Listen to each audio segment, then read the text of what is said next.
الرحيم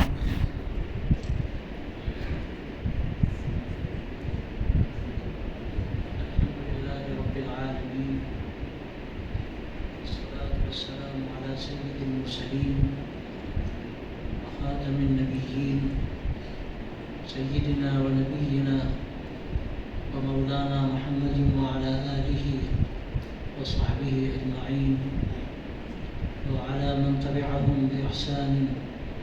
ودعا بدعوتهم إلى يوم الدين أما بعد أعوذ بالله من الشيطان الرجيم بسم الله الرحمن الرحيم الرحمن علم القرآن خلق الإنسان علمه البيان صدق الله العظيم. حضرات علماء کرام، دانشوران ملت، معزز خواتین، میں سب سے پہلے آپ حضرات کا مشکور ہوں کہ یہ جو خوبصورت محفل سجائی گئی، آپ نے وقت دیا اور آپ بہت دیر سے بیٹھے ہیں، اور میں خاص طور سے مولانا شاہ فضل الرحیم صاحب مجددی رحمۃ اللہ دامت برکاتہم کا شکر گزار ہوں کہ انہوں نے اس کا موقع دیا اور رابطہ ادب اسلامی کا یہ 40واں سیمینار یہاں منعقد ہو رہا ہے۔ اس کا جو موضوع ہے وہ حضرت شاہ عبد الرحیم صاحب نقشبندی مجددی رحمۃ اللہ علیہ کی شخصیت ہے، اور آپ نے بہت تفصیل سے بھی گفتگو سنی ہے کہ حضرت شاہ صاحب رحمۃ اللہ علیہ نے سب سے پہلے اس آواز پر لبیک کی، اور یہاں رابطہ ادب اسلامی کا دوسرا سیمینار منعقد ہوا، اور الحمدللہ اس میں عالم عرب سے بڑی تعداد میں ادبا شریک ہوئے،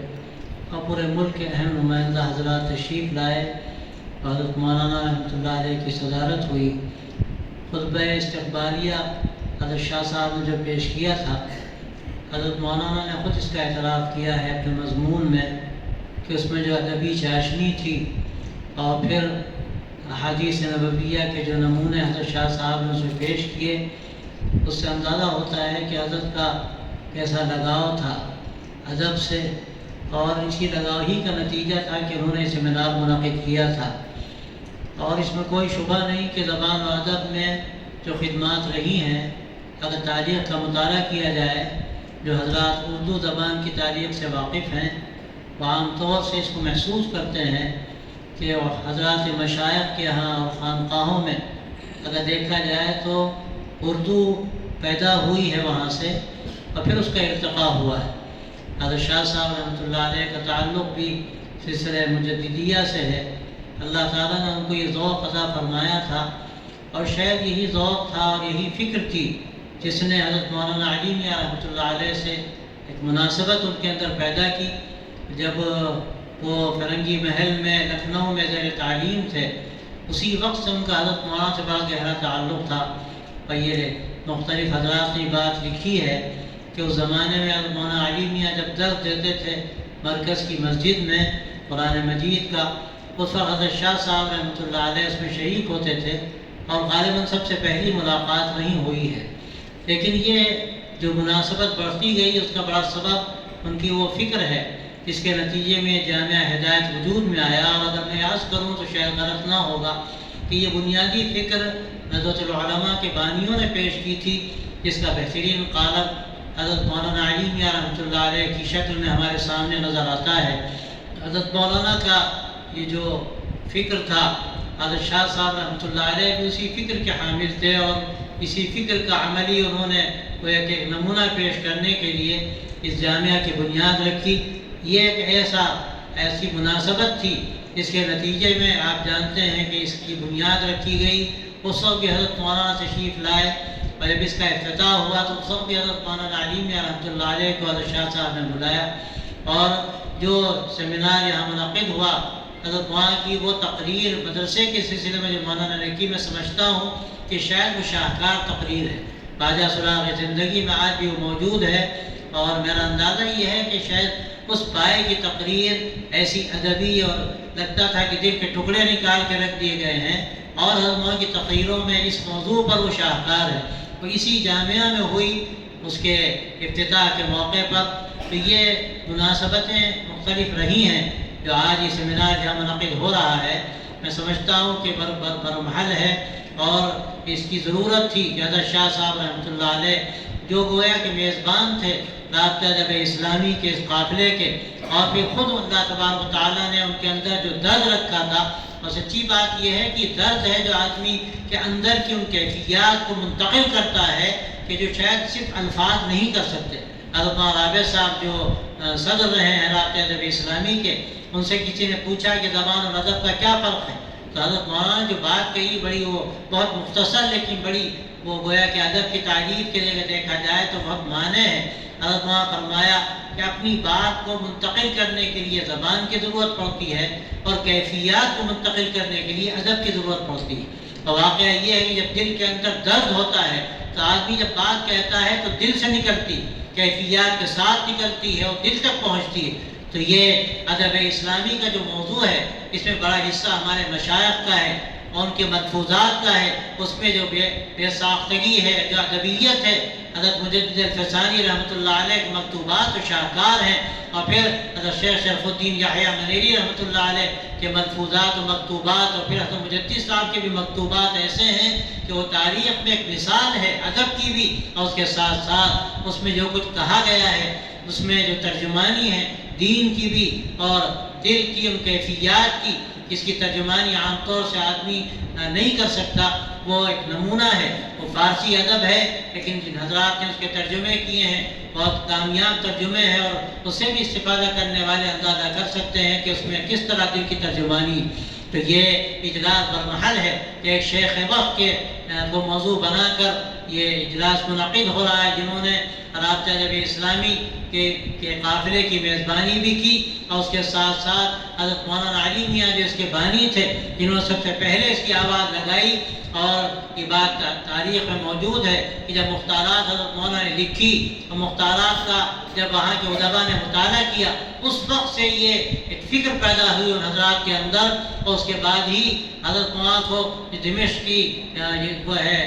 مجمع اللغہ ہے، اس کا ممبر بنایا گیا، اور یہ تحریک شروع ہوئی کہ یہ جو شہپارے ملتے ہیں بڑے علماء کے یہاں اور ان حضرات کے ہاں جن کے ہاں سائن بورڈ ادب پہ لگا ہوا نہیں ہے، اور یہ ایک بہت قیمتی سوغات ہے، ہمیں اس کو تلاش کرنا چاہیے اور اس کو ہمیں اس کے نمونے لوگوں کے سامنے رکھنے چاہیے۔ حضرت مولانا نے اس کے لیے مختارات تیار کی، اور پھر اس کی دعوت اور فکر پیش کی کہ یہ کیا بات ہے کہ اگر کسی مے خانے میں کوئی پھول کھلے تو پھول کہلائے، اور وہی پھول اگر کسی مسجد کے زیر سایہ اس کے دیوار کے نیچے کھلے تو گون کی کیسی بے ادبی ہے کہ اس کو پھول نہ کہا جائے۔ پھول کہیں کھلے، وہ مسجد کے زیر سایہ ہو یا کسی مے خانے میں ہو، وہ پھول کہلانے کا مستحق ہے۔ حضرت مولانا نے جو تاریخ دعوت و عظیمت میں اس پر کلام کیا، بڑا عجیب ادبی اس میں عبارت بھی ہے، اور اس میں سب سے پہلے یہ دعوت پیش کی گئی، اور پھر مختارات کے مقدمے میں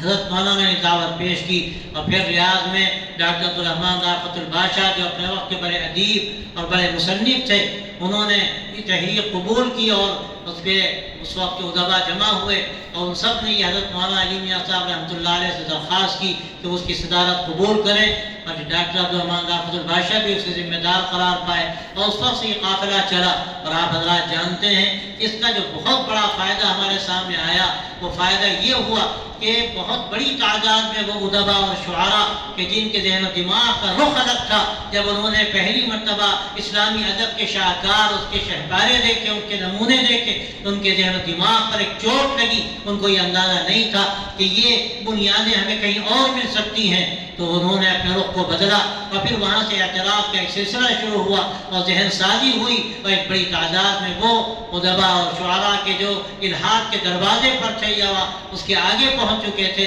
انہوں نے اس سے فائدہ اٹھایا، اور ادب برائے ادب نہیں رہ گیا، بلکہ ادب کا جو اصل فائدہ ہے کہ زبان و بیان جس کو اللہ تبارک و تعالیٰ نے ایک نعمت کے طور پر دیا کہ اس سے آدمی فائدہ اٹھائے، اس سے اپنی زندگی کو سنوارے، اور اپنے اندر صحیح عملی طور پر وہ ادبیت پیدا کرے کہ جس کے نتیجے میں اس کی زبان و بیان پر بھی اثر پڑے، اس کی عملی زندگی بھی ادب کا ایک شاہکار بن جائے اور اس سے دنیا کو فائدہ پہنچے اور انسانیت کا سبق ملے۔ یہ حضرت مولانا نے گویا کہ مشن جو شروع کیا اس کا الحمدللہ بڑا فائدہ لوگوں کو محسوس ہوا۔ آج الحمدللہ یہ 40واں اجلاس ہے۔ ہمیں امید ہے کہ جو آغاز ہوا تھا یہ آغاز اس وقت الحمدللہ اس نے بڑے گہرے اثرات چھوڑے تھے۔ میں سمجھتا ہوں کہ ابھی لاک ڈاؤن کے نتیجے میں جو حالات پیدا ہوئے، ہمارے مدارس متاثر ہوئے، ہماری تحریکات متاثر ہوئیں، یہاں تک کہ جو علمی ایک انحطاط ہے ہمیں اس سے سابقہ پڑا، تو یہ کاروان ادب بھی تھوڑا سا شاید اس کی رفتار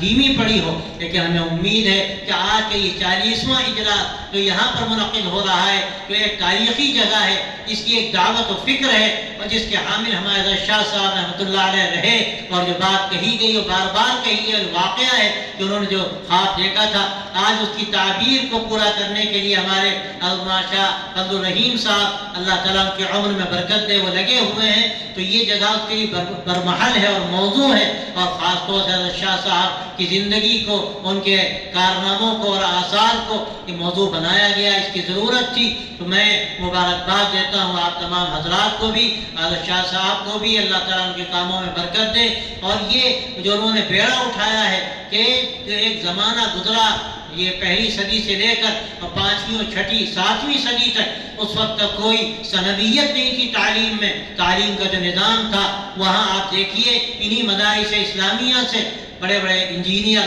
بڑے بڑے ڈاکٹر، بڑے بڑے سائنسداں نکلتے تھے، یہیں سے محدثین پیدا ہوتے تھے، لیکن اس کا اپنا ایک ابتدا سے نظام تھا، اس کا نتیجہ ہمارے سامنے تھا، اور اس وقت دنیا مسلمانوں کے ہاتھ میں تھی، وہ جو اس وقت مسلمانوں کے ہاتھ میں علم تھا، علم کے ساتھ وہ اخلاق کی بلندی تھی، اس کی بہت بڑی ضرورت تھی، سائنس کے ساتھ علم تھا، اور آج دنیا بالکل دوسرے رخ کی طرف جا رہی ہے، سائنس ہے اور ٹیکنالوجی ہے اور اس کی ساری انتہائیں ہیں، لیکن اس کے ساتھ اخلاق کی جو بلندی ہونی چاہیے دنیا اس سے محروم ہے، اور مسلمان جب تک اس کو اپنے ان کے اختیار میں یہ کام رہا، اس وقت تک ایسا دونوں میں ایسا ملاپ تھا، اور دونوں میں ایک ایسی وہ تھی بنیادی ایک ایسا ملاپ تھا کہ اس کے نتیجے میں بڑے فوائد سامنے آئے، اور دنیا اس وقت ترقی کرتی گئی، اس کی ہزاروں مثالیں دی جا سکتی ہیں، اس کا موقع نہیں، لیکن الحمدللہ آج دوبارہ یہ کوشش ہو رہی ہے، تو یہ کوشش آج سے نہیں، اس سے پہلے بڑے مفکرین نے اس کی دعوت پیش کی، شیخ محمد المبارک نے اپنی کتابوں میں اس کی دعوت پیش کی، اور بعض حضرات نے تجربے کیے، لیکن بڑا نازک کام ہے یہ، اب جبکہ زمانہ بہت بدل گیا، اور اس وقت جو ہمارا نیا نظام تعلیم ہے وہ بہت کچھ مغرب میں کہہ سکتا ہوں مغرب زدہ ہے یا مغرب کا پروردہ ہے، اس کے نتیجے میں ایسی چیزیں اس میں داخل ہو گئی ہیں کہ ہمیں بڑی احتیاط سے قدم بڑھانے کی ضرورت ہے، کہیں لینے کے دینے نہ پڑ جائیں، اس لیے یہ جو یہاں سے قدم اٹھایا گیا حضرت شاہ عبد الرحیم صاحب رحمۃ اللہ علیہ کی کوششوں سے، اور پھر انہوں نے جو یہاں پر یہ گویا کہ بیج ڈالا، الحمدللہ یہ تناور درخت کی شکل میں ہمارے سامنے آ رہا ہے، ہمیں امید ہے کہ اس سے ایک بڑا کام وجود میں آئے گا، اس کی بڑی ضرورت آج محسوس ہو رہی ہے، اور اس کے ساتھ ساتھ یہ جو رابطہ ادب اسلامی کے اجلاس یہاں منعقد ہو رہا ہے، یہ بھی گویا کہ اسی کا ایک حصہ ہے کہ ادب اور بیان کی طاقت ایسی ہے کہ اگر اس کا ہم صحیح استعمال کریں اپنے مختلف میدانوں میں اور مختلف موضوعات میں، تو اس سے ہم فائدہ پہنچا سکتے ہیں دوسروں کو، اور اس سے پھر آگے ہمارے سامنے راستے کھلتے چلے جائیں گے۔ تو میں آپ کو مبارکباد دیتا ہوں، اور میں شکریہ ادا کرتا ہوں حضرت شاہ صاحب کا بھی، اور الحمدللہ رابطہ ادب اسلامی کے ذمہ دار حضرات بھی موجود ہیں کہ ان کے تعاون سے، اشتراک سے اجلاس منعقد ہو رہا ہے۔ رات بہت قاصی ہو چکی ہے اور آپ بہت دیر سے بہت مفید باتیں سن چکے ہیں، میں نے بڑی طویل گفتگو کی، میرا ارادہ تو یہ تھا کہ بہت مختصر میں چند باتیں کہہ کر اپنی جگہ لوں گا، لیکن اس مناسبت سے جو باتیں اللہ نے دل میں ڈالی میں نے کہہ دی، اللہ تبارک و تعالیٰ اس کو مفید بنائے، اور ابھی کل انشاءاللہ جو مقالات پڑھے جائیں گے اس سے بہت کچھ ہمارے سامنے حقائق آئیں گے، اور حضرت شاہ صاحب کی شخصیت پر بھی انشاءاللہ جو کچھ لکھا گیا ہے، پہلے بھی الحمدللہ کئی کتابیں سامنے آ چکی ہیں، اللہ شاہ ہمارے فضل رحیم صاحب دامت برکاتہم کی کوششوں سے مزید انشاءاللہ اس سے اور فوائد سامنے آئیں گے، نئی نئی تحقیقات سامنے آئیں گی اور یہ مقالات شائع ہوں گے تو اس سے فائدہ اٹھایا جاتا رہے گا۔ میں ان کا بھی شکر گزار ہوں، آپ حضرات کا بھی شکریہ ادا کرتا ہوں اور امید کرتا ہوں کہ انشاءاللہ یہ اجلاس، یہ سیمینار بہت مفید ہوگا اور اس سے کئی پہلو سامنے آئیں گے اور آگے بھی انشاءاللہ اس سے راستہ کھلے گا۔ اور یہ میں سمجھتا ہوں کہ کئی سال کے بعد اتنے بڑے پیمانے پر یہ اجلاس یہاں منعقد ہو رہا ہے، اس سے انشاءاللہ ہمیں امید ہے کہ مختلف علاقوں میں یہ سیمینار ہوں گے اور جس کا مقصد تھا وہ مقصد پورا ہوگا اور ایک نئی سمت انشاءاللہ ہم کو ملے گی۔ اللہ تعالیٰ مفید بنائے، آپ کی حاضری کو اللہ قبول فرمائے اور اس ادارے کو اللہ تبارک و تعالیٰ خیر کا ذریعہ بنائے، خیر کا چشمہ بنائے اور اس سے سب کو فائدہ اٹھانے کی توفیق دے۔ وآخر دعوانا ان الحمد للہ رب العالمین۔